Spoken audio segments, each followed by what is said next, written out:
بسم الله الرحمن الرحیم. یو ورور پوښتنه کړې ده، وایي زه خلکو ته پیسې ورجمع کوم په کابل کې بل سراپ ورکوي، او په کابل کې بیا یو بل سراپ پیسې جمع کړي او هله پر ما ورکړي، زه دلته په لښکرګاه کې ورکوم. دغه پیسې چې زه دلته په لښکرګاه کې ورکوم او په کابل کې جمع کړي دي، زه د دې کس څخه کمیشن اخلم. دغه کمیشن ماته جایز دی که جایز نه دی؟ د دغه ورور د پوښتنې په جواب کې باید ووایم،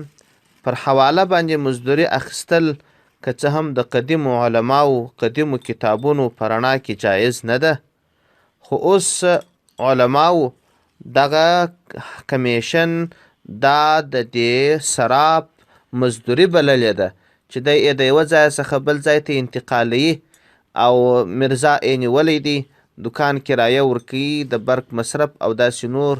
دا کوي. د دغه مزدورۍ په بدله کې دغه پیسې دي، نو ځکه علماو اجازه ورکړې ده،